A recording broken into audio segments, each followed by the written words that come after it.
The Story of a Soul. Prologue by the Reverend T.N. Taylor, a.k.a. Thomas Taylor. Prologue. The parentage and birth of Marie Francoise Thérèse Martin. In the month of September 1843, a young man of 20 climbed the mountain of the great St. Bernard. His eyes shone with a holy enthusiasm as the splendor of the Alps stirred to the depths his responsive nature. Presently, accustomed as they were to discern God's beauty in the beauty of his handiwork, his eyes glistened with tears. He paused for a space, then, continuing his journey, soon reached the celebrated monastery that, like a beacon on those heights, darts afar its beams of faith and magnificent charity.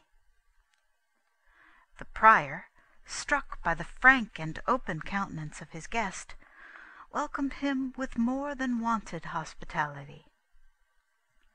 Louis Joseph Stanislaus Martin was the pilgrim's name. He was born on August 22nd, 1823, at Bordeaux, while his father, a brave and devout soldier, was captain in the garrison there. "God has predestined this little one for himself," said the saintly Bishop of Bordeaux on the occasion of his baptism, and events have proved the truth of his words. From this town on the banks of the Garonne, his parents went to Alençon in Lower Normandy, and there, in their new home as in their old one, Louis was the cherished Benjamin. It was not the loveliness of Swiss lakes and mountains and skies that had drawn the traveler from distant Alençon. He came to the monastery, and his journey was chiefly on foot, to consecrate his days to God. On learning his purpose, the prior questioned him on his knowledge of Latin, only to discover that the young aspirant had not completed his course of studies in that language. "I am indeed sorry, my child," said the venerable monk, "since this is an essential condition, but you must not be disheartened. Go back to your own country, apply yourself diligently, and when you have ended your studies, we shall receive you with open arms." Louis was disappointed. He set out for home, for exile, he would have said. But ere long he saw clearly that his life was to be dedicated to God in another and equally fruitful way, and that the Alpine monastery was to be nothing more to him than a sweet memory. A few years after the vain quest of Louis Martin, a similar scene was enacted in Alençon itself. Accompanied by her mother, Zélie Guérin, an attractive and pious girl, presented herself at the convent of the Sisters of Charity in the hope of gaining admission. For years it had been her desire to share the sisters' work, but this was not to be. In the interview that followed, the Mother Superior, guided by the Holy Ghost, decided unhesitatingly that Zélie's vocation was not for the religious life. God wanted her in the world, and so she returned to her parents and to the companionship of her elder sister and her younger brother. Shortly afterwards, the gates of the Visitation Convent at Le Mans closed upon her beloved sister, and Zélie's thoughts turned to the sacrament of holy matrimony. "O my God," she repeated constantly, "since I am unworthy to be thy spouse, like my dear sister, I shall enter the married state to fulfill thy holy will. And I beseech thee to make me the mother of many children, and to grant that all of them may be dedicated to thee." God gave ear to her prayer, and his finger was visible in the circumstances which led to her becoming the wife of Louis Martin on July 12, 1858, in Alençon's lovely church of Notre Dame. Like the chaste Tobias, they were joined together in matrimony, solely for the love of children, in whom God's name might be blessed for ever and ever. 9 white flowers bloomed in this sacred garden.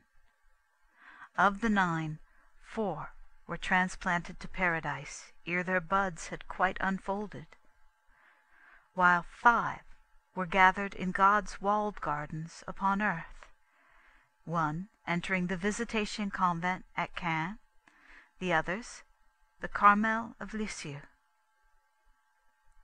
From the cradle, all were dedicated to Mary Immaculate, and all received her name: Marie-Louise, Marie-Pauline, Marie-Léonie, Marie-Hélène, who died at the age of 4½, Marie-Joseph Louis, Marie-Joseph Jean-Baptiste, those 2 are boys, Marie-Céline, Marie-Mélanie Thérèse, who died when 3 months old, and lastly, Marie Francoise Thérèse.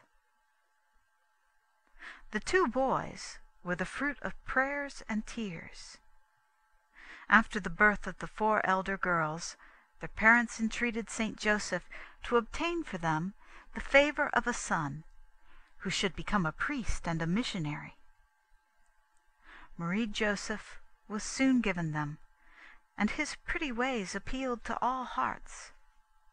But only 5 months had run their course when heaven demanded what it had lent. Then followed more urgent novenas. The grandeur of the priesthood, glorious upon earth, ineffable in eternity, was so well understood by those Christian parents that their hearts coveted it most dearly. At all costs the family must have a priest of the Lord, one who would be an apostle, peradventure a martyr. But the thoughts of the Lord are not our thoughts, his ways are not our ways. Another little Joseph was born, and with him hope once again grew strong. Alas, 9 months had scarcely passed when he too fled from this world and joined his angel brother. They did not ask again. Yet, could the veil of the future have been lifted, their heavy hearts would of a surety have been comforted. A child was to be vouchsafed them, who would be a herald of divine love, not to China alone, but to all the ends of the earth. Nay, they themselves were destined to shine as apostles.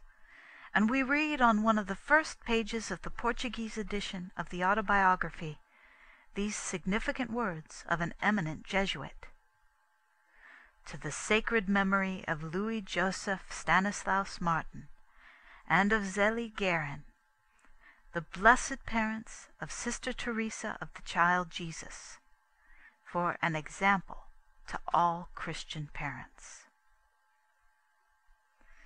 They little dreamed of this future apostolate. Nevertheless, they made ready their souls day by day to be God's own instruments in God's good time. With most loving resignation, they greeted the many crosses which the Lord laid upon them, the Lord whose tender name of Father is truest in the dark hour of trial. Every morning saw them at Mass. Together they knelt at the holy table. They strictly observed the fasts and abstinences of the Church, kept Sunday as a day of complete rest from work, in spite of the remonstrance of friends, and found in pious reading their most delightful recreation. They prayed in common, after the touching example of Captain Martin, whose devout way of repeating the Our Father brought tears to all eyes. Thus the great Christian virtues flourished in their home. Wealth did not bring luxury in its train, and a strict simplicity was invariably observed. "How mistaken are the great majority of men," Madame Martin used often to say. "If they are rich, they at once desire honors, and if these are obtained, they are still unhappy. For never can that heart be satisfied which seeks anything but God." Her whole ambition as a mother was directed to heaven. "4 of my children are already well settled in life," she once wrote, "and the others will go likewise to that heavenly kingdom, enriched with greater merit, because the combat will have been more prolonged." Charity, in all its forms, was a natural outlet to the piety of these simple hearts. Husband and wife set aside each year a considerable portion of their earnings for the propagation of the faith. They relieved poor persons in distress, and ministered to them with their own hands. On one occasion Monsieur Martin, like a good Samaritan, was seen to raise a drunken man from the ground in a busy thoroughfare, take his bag of tools, support him on his arm, and lead him home. Another time, when he saw in the railway station a poor and starving epileptic without the means to return to his distant home, he was so touched with pity that he took off his hat, and placing in it alms, proceeded to beg from the passengers on behalf of the sufferer. Money poured in, and it was with a heart brimming over with gratitude that the sick man blessed his benefactor. Never did he allow the meannesses of human respect to degrade his Christian dignity. In whatever company he might be, he always saluted the Blessed Sacrament when passing a church, and he never met a priest without paying him a mark of respect. A word from his lips sufficed to silence whoever dared blaspheme in his presence. In reward for his virtues, God showered even temporal blessings on his faithful servant. In 1871 he was able to give up his business as a jeweler and retire to a house in the Rue Saint-Blaise. The making of point lace, however, begun by Madame Martin, was still carried on. In that house the little flower of Jesus first saw the sunshine. Again and again in the pages of her autobiography she calls herself by this modest name of the Little Flower, emblematic of her humility, her purity, her simplicity, and, it may be added, of the poetry of her soul. The reader will learn in the epilogue how it was also used by one of her favorite martyr saints, the now blessed Théophane Vénard. On the manuscript of her autobiography she set the title, "The Story of the Springtime of a Little White Flower." And in truth such it was, for long ere the rigors of life's winter came round, the flower was blossoming in paradise.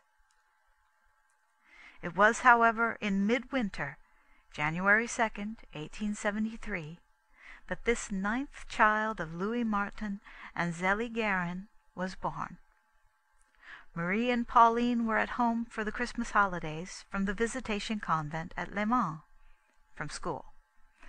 And though there was, it is true, a slight disappointment that the future priest was still denied them, it quickly passed, and the little one was regarded as a special gift from heaven.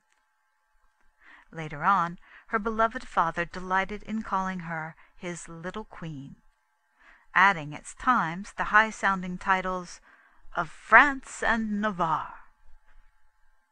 The little queen was indeed well received that winter morning, and in the course of the day a poor waif rang timidly at the door of the happy home, and presented a paper bearing the following simple stanza: "Smile and swiftly grow, all beckons thee to joy, sweet love and tenderest care. Smile gladly at the dawn, bud of an hour, for thou shalt be a stately rose." It was a charming prophecy, for the bud unfolded its petals and became a rose of love. But not for long, for the space of a morn. On January 4th she was carried to the church of Notre Dame to receive the sacrament of baptism. Her eldest sister, Marie, was her godmother, and she was given the name of Marie Francoise Thérèse. All was joy at first, but soon the tender bud drooped on its delicate stem. Little hope was held out. It must wither and die. "You must pray to St. Francis de Sales," wrote her aunt from the convent at Le Mans, "and you must promise, if the child recovers, to call her by her second name, Francoise, Frances." This was a sword thrust for the mother. Leaning over the cradle of her Thérèse, she awaited the coming of the end, saying, "Only when the last hope has gone will I promise to call her Françoise." The gentle St. Francis waived his claim in favor of the great reformer of the Carmelite order. The child recovered, and so retained her sweet name of Thérèse. Sorrow, however, was mixed with the mother's joy when it became necessary to send the babe to a foster mother in the country. There the little rosebud grew in beauty, and after some months had gained strength sufficient to allow of her being brought back to Alençon. Her memory of this short but happy time spent with her sainted mother in the Rue St. Blaise was extraordinarily vivid. Today, a tablet on the balcony of No. 42 informs the passers-by that here was born a certain Carmelite, by name Sister Teresa of the Child Jesus and the Holy Face. 15 years have gone since the meeting in heaven of Madame Martin and her Carmelite child, and if the pilgrimage to where the little flower first saw the light of day be not so large as that to the grave where her remains await their glorious resurrection, it may nevertheless be numbered in thousands. And to the English-speaking pilgrim there is the added pleasure in the fact that her most notable convert, the first minister of the United Free Church of Scotland to enter the true fold, performs with his convert wife the courteous duties of host. It will not be amiss to say a brief word here on the brother and sister of Madame Martin. Her sister, in religion Sister Marie Dorothea, led a life so holy at Le Mans that she was cited by Dom Guéranger, perhaps the most distinguished Benedictine of the 19th century, as the model of a perfect nun. By her own confession, she had never been guilty from earliest childhood of the smallest deliberate fault. She died on February 24th, 1877. It was in the convent made fragrant by such holiness that her niece Pauline Martin, elder sister and little mother of Thérèse, and for 5 years her prioress at the Carmel, received her education. And if the little flower may have imbibed the liturgical spirit from her teachers, the daughters of Saint Benedict in Lisieux, so that she could say before her death, "I do not think it is possible for anyone to have desired more than I to assist properly at choir and to recite perfectly the divine office." May it not be to the influences from Le Mans that may be traced something of the honey-sweet spirit of St. Francis de Sales, which pervades the pages of the autobiography? St. Francis de Sales founded the Sisters of the Visitation. With the brother of Zélie Guérin, the reader will make acquaintance in the narrative of Thérèse. He was a chemist in Lisieux, pharmacist, and it was there his daughter Jeanne Guérin married Dr. Lenneal, and his younger child Marie entered the Carmel. Our foreign missionaries had a warm friend in the uncle of Thérèse. For his charities he was made godfather to an African king, and to the Catholic press, that home missionary, he was ever most devoted. Founder at Lisieux of the Nocturnal Adoration of the Blessed Sacrament, and a zealous member of the Society of St. Vincent de Paul, he was called to his abundant reward on September 28, 1909. Verily, the lamp of faith is not extinct in the land of the Norman. The father of Thérèse, after the death of his wife, likewise made his home in the delightful town which lies amid the beautiful apple orchards of the valley of the Tuques. Lisieux is deeply interesting by reason of its fine old churches of Saint Jacques and Saint Pierre, and its wonderful specimens of quaint houses, some of which date from the 12th century.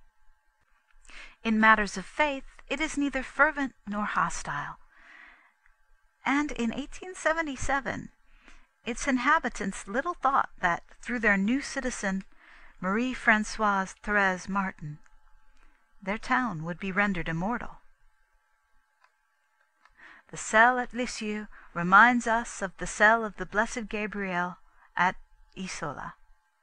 There is the same even tenor of way, the same magnificent fidelity in little things, the same flames of divine charity, consuming but concealed. Nazareth, with the simplicity of its child, and the calm, abysmal love of Mary and Joseph. Nazareth, adorable but imitable, gives the key to her spirit. And her autobiography does but repeat the lessons of the 30 hidden years. From As Little Children, the abridged life of Sœur Thérèse, published at the Orphans' Press, Rochdale. And it repeats them with unrivaled charm. This master of asceticism, writes a biographer of St. Ignatius Loyola, Francis Thompson, loved the garden and loved the flowers. In the balcony of his study he sat gazing on the stars. It was then Laïnez heard him say, "Oh, how earth grows base to me when I look on heaven." Ellipsis. The like imaginative strain, so scorned of our petty day, inhered in all the lofty souls of that age. Even the saints of our day speak a less radiant language, and sanctity shows, shorn of its rays, through the black fog of universal utilitarianism, the materiality which men have drawn into the very lungs of their souls. This is not true of the sainted authoress of the chapters that follow, less radiant in the medium of a translation. In her own inimitable pages, as in those of a Campion or an Ignatius, a Saint Teresa of Avila or a John of the Cross, the spirit of poetry is the handmaiden of holiness. This new lover of flowers and student of the stars, this strewer of roses, has uplifted 1,000,000 hearts from the base earth and black fog to the very throne of God, and her mission is as yet but begun. The pen of Sœur Thérèse herself must now take up the narrative. It will do so in words that do not merely tell of love, but set the heart on fire, and at the same time lay bare the workings of God in a soul that, since the age of 3, never refused the good God anything. The writing of this autobiography was an act of obedience, and the prioress who imposed the task sought in all simplicity her own personal edification. But the fragrance of its pages was such that she was advised to publish them to the world. She did so in 1899 under the title of L'Histoire d'une âme, the story of a soul. An English version by M.H. Ziowicki appeared in 1901. This new translation relates more fully the story of the childhood, girlhood, and brief convent days of Sœur Thérèse. It tells of her roses, and sets forth again, in our world-wide tongue, her worldwide embassy. The ever-ancient message of God's merciful love. The ever-new way to Him of confidence and self-surrender. End of preface.